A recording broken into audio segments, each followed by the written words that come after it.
آج جمعۃ المبارک کا یہ موقع اور یہ خطبہ، یہ عنوان، یہ وقت بڑی اہم گفتگو کرنی ہے۔ پوری دنیا کے اندر اس وقت انتشار پھیلا ہوا ہے، بد امنی سی کی کیفیت ہے۔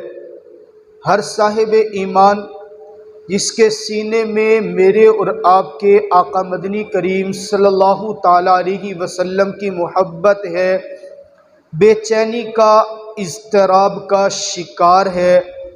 اور کیوں نہ شکار ہو بے چینی کا، کیوں نہ شکار ہو اضطراب کا، کہ اس ظالم نے آپ کے اور میرے، اس کائنات کی روح، اس کائنات کے مقصود جناب محمد عربی صلی اللہ تعالی علیہ وسلم کی ذات اقدس پر، میرے آقا کے پیارے حرم پر، میرے آقا کی پیاری زوجہ حیات پر جس انداز سے اپنے لب کھولے ہیں، جس انداز سے اپنی گندی زبان کا استعمال کیا ہے، یہ انداز یقیناً میں اور آپ اپنی ماں کے بارے میں، یقیناً میں اور آپ اپنے باپ کے بارے میں نہیں سن سکتے۔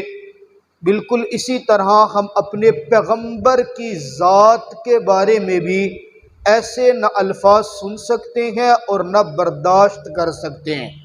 اور یہ ہمارے ایمان کا حصہ ہے کہ ایسے الفاظ کو اگر کوئی شخص یا کوئی ذات یا کوئی پارٹی لیڈر یا کسی ملک کا حکمران اگر اپنے گندی زبان سے ادا کرتا ہے تو اس کو اس کے انداز میں جواب دینا یہ ہمارا ایمانی فریضہ ہے اور ایمانی غیرت کی علامت ہے۔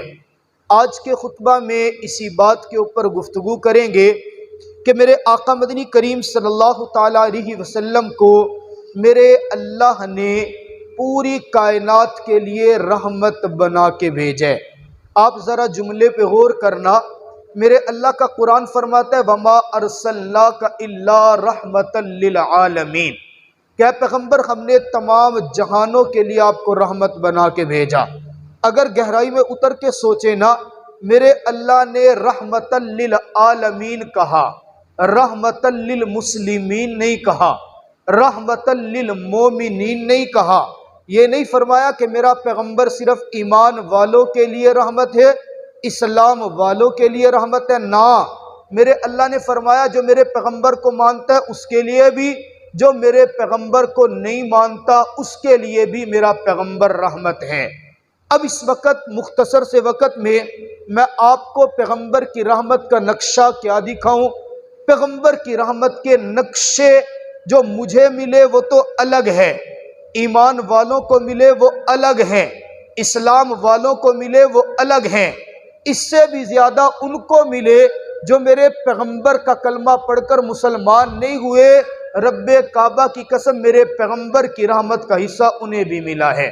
لیکن یہ موقع نہیں ہے کہ میں آپ کے سامنے رحمت للعالمین کے موضوع پر گفتگو کروں۔ بات یہ ہے میرے آقا نے کبھی بھی اپنی ذات پر حملہ کرنے والوں سے بدلہ نہیں لیا بلکہ معاف کیا ہے۔ آپ نے وہ واقعہ نہیں سنا کہ میرے آقا مسجد نبوی کے اندر موجود تھے، ایک دیہاتی آیا، عرب کا بدو آیا، اس نے آ کر میرے آقا کی گردن کے اندر چادر ڈالی اور چادر ڈال کر اس کو زور سے کسا اور کسنے کے بعد مسجد میں گھسیٹنے کی کوشش کی۔ میرے پیغمبر کے صحابہ نے دفعتوں واحدہ چھلانگ لگا کر اس کو پکڑا اور پکڑ کر کے میرے پیغمبر کے سامنے بٹھا دیا۔ لکھنے والوں نے لکھا کہ اس کے چادر ڈالنے سے، پیغمبر کے گلے کو کھینچنے سے میرے آقا کی گردن مبارک پہ نشان پڑ چکے تھے۔ میرے آقا کے سامنے موجود ہے، فرد جرم عائد ہو گئی ہے، رنگے ہاتھوں پکڑا گیا ہے۔ میرے آقا پوچھتے ہیں اے نوجوان تو نے میری ذات پہ حملہ کیا ہے، بتا تیرے ساتھ معاملہ کیا کروں۔ پیغمبر کے صحابی موجود ہیں، جناب عمر نے تلوار کھینچ لی نا، آقا آپ اشارہ تو کر دیں، مجھ عمر کی تلوار سے اس عرب کے بدو کی گردن کو جدا کر کے رکھ دوں گا۔ آقا فرماتے ہیں نہیں، میں اس سے تو پوچھ لوں نا۔ سامنے بٹھا کے پوچھا بتا، آج تو قبضے میں میرے ہے، طاقت بھی میری ہے، مسجد بھی میری ہے، صحابہ بھی میرے ہیں، تلواریں بھی موجود ہیں، بتا تیرے ساتھ کیا کروں؟ مسکرا کے وہ کافر بھی کہنے لگا کہ آپ مجھے کچھ نہیں کہیں گے۔ آقا پوچھتے کیوں؟ کہا میں نے سنا ہے آپ کی رحمت آپ کے غصے کے اوپر حاوی ہو جاتی ہے۔ آقا مسکرا کے فرماتے ہاں، تو نے میری ذات پہ حملہ کیا، جا میں محمد تیری معافی کا اعلان کر دیتا ہوں۔ روایات میں لکھا اسی وقت قدموں میں گرا، میرے آقا پر کلمہ پڑھ کر مسلمان ہو گیا۔ یہ آقا کا ظرف تھا کہ آقا کی ذات پر اس نے حملہ کیا، میرے آقا نے معاف کیا۔ بے شمار مرتبہ ایسا ہوا، لیکن میرے اللہ نے میرے پیغمبر کی ذات پر حملہ کرنے والے کو معاف نہیں کیا۔ پھر یاد رکھنا، ایک میرے پیغمبر کا نام ہے، ایک میرے پیغمبر کی شان ہے، ایک میرے پیغمبر کا کام اور کاج ہے، ایک میرے پیغمبر کی ذات ہے۔ سارے موضوعات میں پیغمبر نے اپنے جسمانی ذات پر حملہ کرنے والے کو معاف کیا ہے، اپنے نام پر، اپنی شان پر، اپنے کاز پر، اپنے مشن پر حملہ کرنے والے کو پیغمبر نے معاف نہیں کیا۔ یہ میرے پیغمبر کی تعلیم ہے۔ دنیا والے ہمیں متشدد کہے ہمیں قبول ہے، اس نعرے کے اوپر، اس حکم کے اوپر ہمیں دہشت گرد کہے ہمیں منظور ہے، ہمیں تعصب والا کہے ہمیں منظور ہے۔ رب کعبہ کی قسم، جب تو اپنے لیڈر کے شان کے اندر کوئی جملہ برداشت نہیں کر سکتا تو سن، میں بھی محمد عربی کی محبت کے اندر متشدد ہوں، پھر میں بھی اپنے نبی کی شان کے اندر کوئی جملہ برداشت نہیں کروں گا۔ یہ میرے پیغمبر کا کام ہے۔ میرے پیغمبر، ایک نے کہا نا میرے پیغمبر کی شان رسالت میں گستاخی کی، میرے آقا نے اعلان کر کے کہا تھا او میرے صحابہ، میں یکفینی عدوی، کون ہے جو اس دشمن سے مجھ محمد کو بدلہ دلائے؟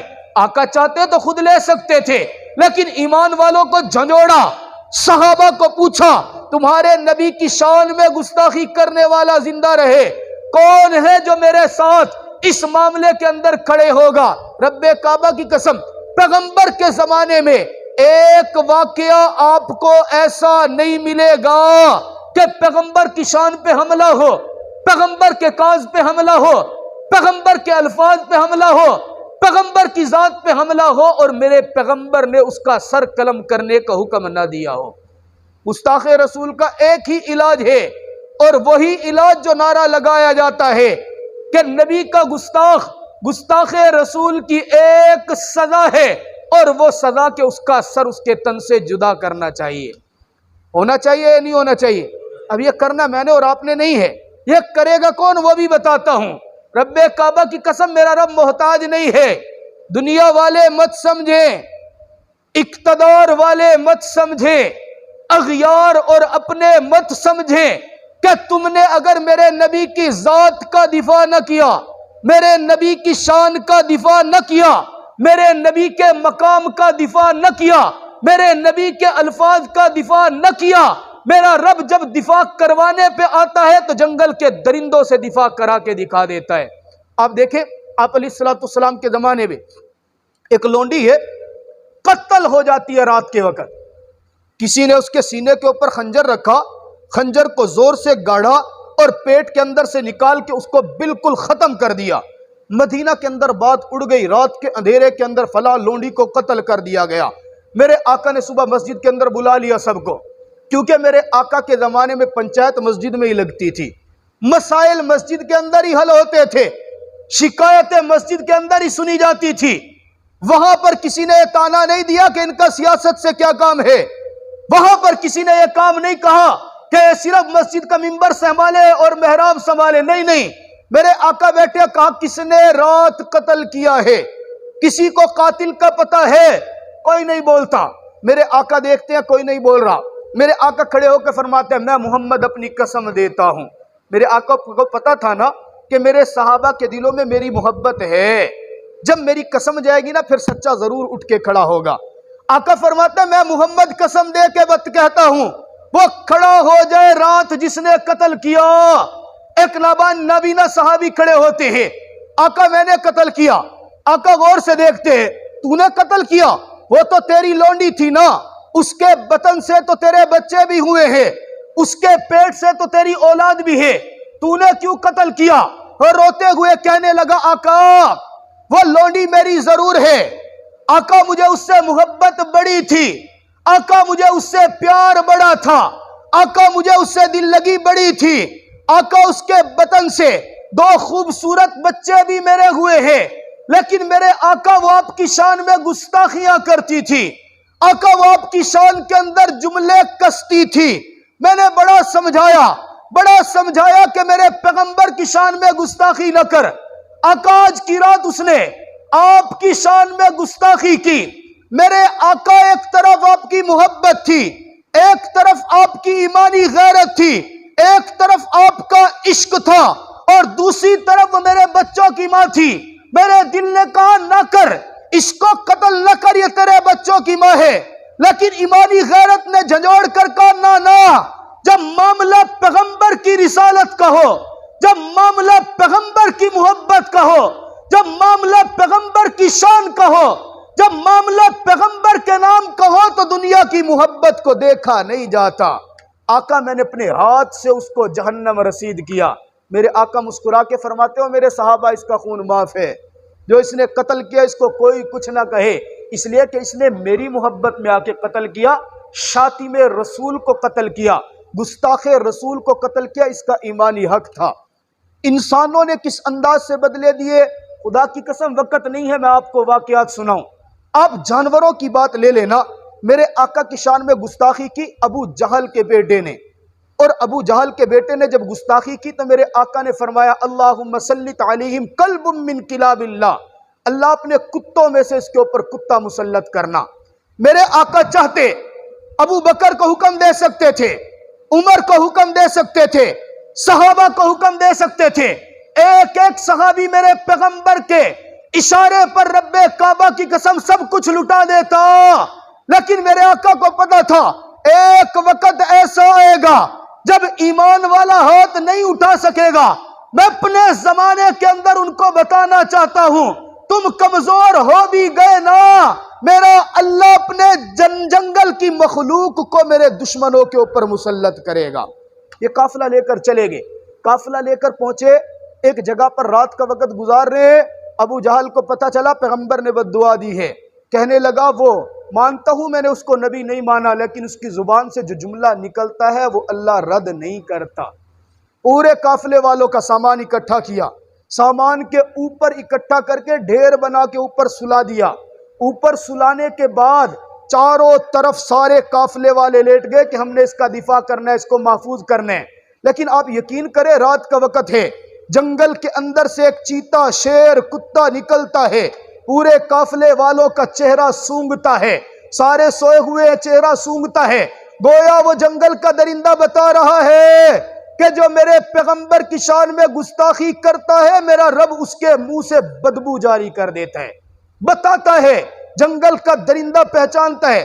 پورے قافلے کے اندر کسی کے پاس نہیں رکا، چھلانگ لگائی، سیدھا اوپر گیا، اوپر دیکھا وہ ایک ہی سویا ہوا ہے، اس کے چہرے کو سونگا اور سونگنے کے بعد اس کے اوپر حملہ کیا، اسی وقت اس کا تہس نہس کر دیا، کام تمام کر دیا۔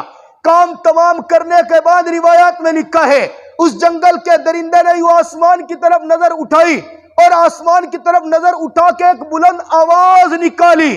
وہ آواز نکالنے کے بعد مورخ کہتا ہے میرا وجدان کہتا ہے کہ اس جنگل کے درندے نے اس گستاخ کو بالکل ملیا میٹ کر کے جو آواز لگائی تھی وہ تجھے اور مجھے پیغام دیا تھا، لوگوں سنو کان کھول کر، گستاخ رسول کی ایک سزا سرتن سے جدا، سرتن سے جدا۔ ایک واقعہ نہیں، سینکڑوں۔ آپ نے یہ تو سنا ہے غزوہ احد کے اندر میرے آقا کا چہرہ مبارک زخمی ہوا، سنا ہے واقعہ یا نہیں سنا؟ میں نے سینکڑوں بار سنایا، میرے آقا کا چہرہ مبارک غزوہ احد میں زخمی ہوا، دو کیلیں میرے آقا کے چہرے میں چلی گئی، خون نکل رہا، پورا واقعہ نہیں بتاتا۔ وہ جس نے حملہ کیا تھا نا میرے آقا کی ذات پہ، اس کا نام عبداللہ بن قیمہ ہے، اس کا انجام لکھا ہے علماء نے۔ انجام کیا لکھا؟ میرے آقا کو زخمی کرنے والے کا انجام کیا ہے؟ ایک جگہ پہاڑ کے اوپر سویا ہوا ہے، میرے اللہ نے پہاڑی بکرا جس کے لمبے لمبے سینگ تھے اس کو حکم دیا، جا دنیا والوں کو بتا دے جو میرے پیغمبر کی ذات پہ حملہ کرتا ہے، میں رب جب بدلہ لینے پہ آتا ہوں کہیں تو کتے مسلط کرتا ہوں اور کہیں جنگل کے بکروں کو مسلط کر دیتا ہوں۔ یہ بکرا آیا اور اس پیغمبر کی ذات پر حملہ کرنے والے کو اپنے سینگ مارتا رہا یہاں تک مارا کہ وہ اسی جگہ پر واصل جہنم ہو گیا۔ رب کعبہ کی قسم، مورخین نے لکھا ہے جب وہ مر گیا نا، مرنے کے بعد بکرے نے اس کے منہ کو سونگا، اس کا سانس چیک کیا، جب دیکھا کہ اب سانس نہیں ہے، یوں آسمان کی طرح منہ اٹھایا، زور سے آواز نکالی۔ مورخ لکھتا ہے میرا وجدان کہتا ہے اس کی آواز میں نعرہ وہی تھا، گستاخ رسول کی ایک سزا سرتن سے جدا۔ یہ واقعات لکھے ہیں، اور یہ تو واقعہ بڑی دیر بعد کا ہے، منگولو شہر کے اندر، وہ عیسائیوں کے اندر۔ میں نے واقعہ پہلے بھی آپ حضرات کو سنایا کہ ایک عیسائی پادری مسلمانوں کا قتل عام کیا پورے علاقے کے اندر۔ قتل عام کرنے کے بعد اسلام کو ختم کر کے جشن منایا جا رہا ہے۔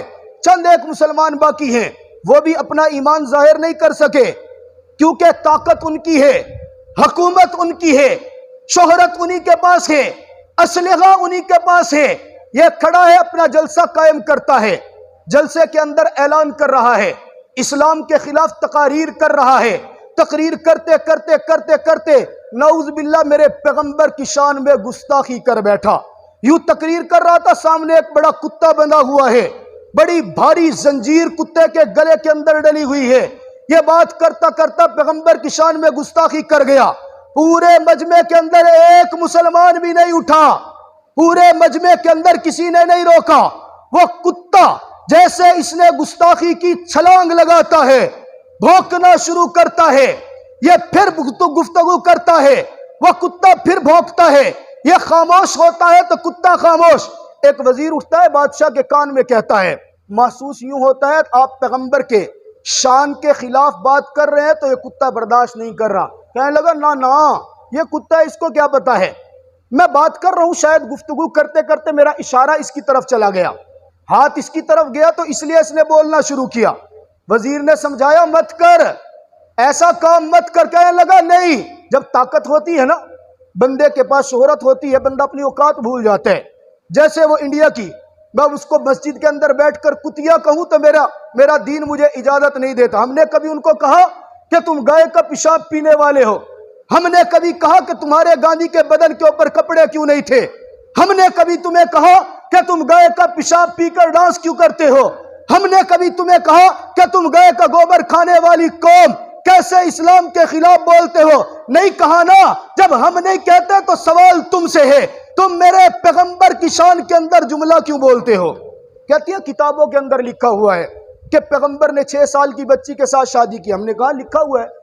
کہنے لگی کتابوں میں لکھا ہوا ہے کہ 9 سال کی بچی تھی جب نکاح ہوا، اور نکاح کے بعد رخصتی۔ میں نے کہا ہاں، تجھے بات سمجھ نہیں آئی تو مجھ سے پوچھنا۔ ہم تو کہتے ہیں میری ماں عائشہ صدیقہ وہ عائشہ صدیقہ ہے کہ جس کو دوسری بیویوں سے میرے اللہ نے ممتاز کیا ہے۔ تیرا اشکال، تیرا اعتراض تب کرتی تو شاید لگ جاتا، تب بھی نہ لگتا اگر میرے پیغمبر نے نکاح خود کیا ہوتا۔ میرا پیغمبر تو خود فرماتا ہے نا، عائشہ کے ساتھ نکاح مجھ محمد نے نہیں کیا، اس رب نے نکاح آسمانوں پر پڑھایا، اور میرے نکاح کا انتخاب بھی رب ذوالجلال نے کیا ہے۔ اما عائشہ فرماتی تھی نا، میں وہ واحد عورت ہوں جو پیغمبر کے نکاح میں اکیلی کنواری آئی ہوں، میں وہ واحد عورت ہوں کہ مجھ سے پہلے کوئی کنواری نہیں آئی، میں وہ واحد عورت ہوں کہ گھر میرا تھا، بستر میرا تھا، میرے پیغمبر پر جناب جبریل امین قرآن لے کر آئے ہیں، مجھ سے پہلے کسی بیوی کے بستر پر قرآن نہیں اترا۔ اما عائشہ فرماتی تھی یہ میری خصوصیت ہے، گھر میرا، حجرہ میرا، سینہ میرا، میرے پیغمبر کا سینہ، میرا پیغمبر میرے سینے پر سہارا لیے ہوئے تھے جب اس دنیا سے چلے گئے ہیں۔ اتنی خصوصیات کی مالکہ ہو اور تو اس کی شان کے اندر جملہ کسے ہم برداشت کریں، ایسا ممکن نہیں۔ بھرپور مذمت کرتے ہیں، اور بھرپور مذمت کرنے کا میرا دوستو وقت نہیں ہے، خدا کی قسم میں اس وقت جذبات کیا لیے بیٹھا ہوں جو آپ کو بیان کروں، لیکن اتنی بات ضرور کہتا ہوں ہم مسلمان ہیں، اعمال میں کمزور ہو سکتے ہیں، لیکن اپنے پیغمبر کی محبت میں کمزور نہیں ہے۔ آپ سب کو میرے آقا سے محبت ہے یا نہیں ہے؟ ہاتھ کھڑا کر کے بتائے کس کس کو محبت ہے۔ محبت ماشاءاللہ سب کو۔ اب ذرا جملہ سننا، محبت تو سب کو ہے۔ یہ بات آپ سے کر سکتا ہوں، میرے مقتدی ہے، میرا حق بنتا ہے، میرا فرض بنتا ہے آپ سے اور مجھ سے۔ کل میدان محشر لگا ہوا ہو، میرے آقا برا جمعہ ہوں، میرے آقا آپ سے سوال کر لیں، محبت تو سب کو میرے ساتھ تھی، میرے ساتھ محبت کی کوئی ایک دلیل بتاؤ کیا ہے؟ آپ سے اور مجھ سے پوچھ لیا، نمرا مسجد کے نمازی مجھ سے محبت تو تجھے تھی، بتا مجھ سے محبت کی کوئی ایک دلیل تو پیش کر دے۔ ذرا سوچنا ہم دلیل کیا دیں گے۔ میرے آقا نے اگر پوچھ لیا، اس نے گستاخی کی، چہرہ اس کا بھی ویسا تھا، تو نے سٹیج لگایا، سٹیج پہ کھڑے ہو کے میرے حق کے اندر بولا، چہرہ تیرا بھی ویسا تھا، وہ تازی داڑھی مڈا کے گستاخی کرتا ہے، تو تازی داڑھی مڈا کے میرے حق میں بولتا ہے، مجھے بتا تو صحیح تیرے پاس عشق کی کیا دلیل ہے؟ میرے آقا نے اگر پوچھ لیا کہ تجھے میرا نام پتہ ہے، تجھے میرے والد محترم کا نام پتہ ہے، تجھے میرے دادا کا نام پتہ ہے، تجھے میرے پردادا کا نام پتہ ہے، بتا کیا جواب دیں گے؟ میرے آقا نے پوچھ لیا، وہ میری شان میں گستاخی کر کے مجھے تکلیف پہنچاتا تھا، تو میرا عاشق تھا نا، تجھے تو پتا تھا میری آنکھوں کی ٹھنڈک نماز میں ہے، بتا تو 5 وقت کی نماز پڑھ کے کبھی تو نے مجھے میری آنکھوں کی ٹھنڈک پہنچائی ہے؟ کیا جواب دیں گے؟ بتا تو صحیح۔ میرے آقا نے پوچھ لیا نا، وہ تو گستاخی کرتا تھا، تو عاشق رسول تھا نا، بتا دن کے اندر کتنی مرتبہ میری ذات پہ درود پڑھتا تھا؟ ہم کیا جواب دیں گے؟ ہے ہمارے پاس عشق کی دلیل؟ بتائے نا وہ بندہ ہاتھ کھڑا کرے جس نے آج جمعہ کے دن 1000 مرتبہ میرے آقا کی ذات پہ درود پاک پڑھا ہو۔ ماشاءاللہ، زندہ باد، ماشاءاللہ، الحمدللہ، الحمدللہ۔ 5-7 بندے تو نکلے۔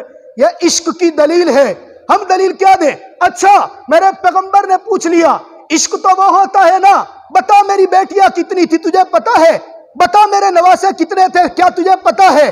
بتا تو صحیح میرے داماد کتنے تھے، بتا تجھے پتا ہے؟ بتا میرے صحابہ کتنے تھے تجھے پتا ہے؟ بتا میرے ساتھ وہ کتنے صحابہ ہیں جن کو میں نے جنتی ہونے کی بشارت دی؟ ایک ایک کا نام تو سنا دے، یقین کرے ہمیں انہیں 10 کا نام نہیں آتا ہوگا۔ میرے پیغمبر نے پوچھ لیا، عشق کا دعویٰ تو کرتا تھا، دلیل دینا، تیرے پاس دلیل کیا ہے؟ آپ اور میں دلیل کیا دیں گے؟ ذرا سوچنے کی بات ہے، لمحہ فکریہ ہے۔ میرے آقا نے اگر پوچھ لیا، میرا نام بلند کرنا بھی تیرا کام تھا، میری شان بلند کرنا بھی تیرا کام تھا، میرا کاز بلند کرنا بھی تیرا کام تھا۔ میرے آقا کیا لے کر ہے؟ شریعت لے کر ہے نا۔ اب شریعت کے اوپر عمل کرنا تو میرا اور آپ کا کام ہے نا جی۔ اب مجھے بتا، ہم عشق کے دعویٰ دار تو ہوں، میرے آقا نے فرمایا ہو ناجائز منافع نہیں کمانا، میرے آقا نے فرمایا کسی پر تہمت نہیں لگانی، میرے آقا نے فرمایا کہ سود نہیں کھانا، کیا ہم نے یہ سارے کام کیے؟ افسوس ہوتا ہے ابھی پیٹرول کا ریٹ بڑھنے کا سارا کام حکومت کے کھاتے نہیں ڈالنا چاہیے، ابھی پیٹرول کے ریٹ کے بڑھانے کے بارے میں مشورہ ہوتے ہیں۔ یہاں تاجر کے پاس 3 گڑیاں چینی کی، 3 گڑیاں گھی کی لگی ہے، اس کو صرف پتا چلا کہ ابھی ریٹ بڑھے گا، اس کا سٹاک تو سستا خرید کیا ہوا تھا نا، یہ گھی کی فروخت بند کر دیتے۔ پوچھو نا کیوں بند کیا؟ کہ کل جب ریٹ بڑھے گا نا دگنا پرافٹ کماؤں گا۔ کیا یہ نبی کی شریعت کے مطابق ہے؟ کل میرے پیغمبر نے پوچھ لیا، عشق کا دعویٰ مجھ سے تھا، میری تو یہ تعلیم نہیں تھی نا، تو نے کسی غریب کی مجبوری سے فائدہ اٹھایا تو کیوں اٹھایا؟ اگر دعویٰ مجھ سے ہے تو دلیل دے، ہم دلیل کیا دیں گے؟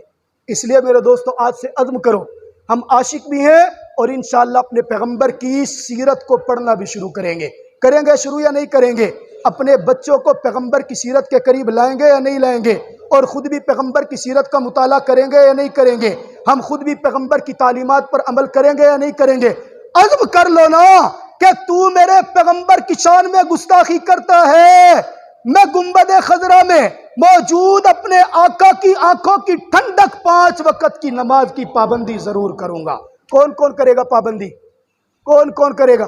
اچھا ہم عزم کر لیں، آقا وہ داڑھی مڈا کے شان میں گستاخی کرتا ہے، میرے آقا میں عاشق ہوں، میں داڑھی رکھ کر آپ کے سینے کو ٹھنڈک پہنچاؤں گا۔ اب ہاتھ کھڑا کرے کون کون داڑھی رکھے گا؟ ماشاءاللہ، عزم تو کر لو یار، رکھنے کی توفیق تو اللہ نے دینی ہے۔ اب عشق کا دعویٰ ٹھنڈا ہو گیا ہے، نماز کے بارے میں 50 کے ہاتھ اٹھے تھے، داڑھی کے بارے میں 25 رہ گئے ہیں، اور آگے اگر بات کہوں گا کہ ناجائز منافع نہیں کمانا، 5 کے ہاتھ اٹھیں گے۔ اللہ تعالیٰ میں سمجھنے کی توفیق عطا فرمائے۔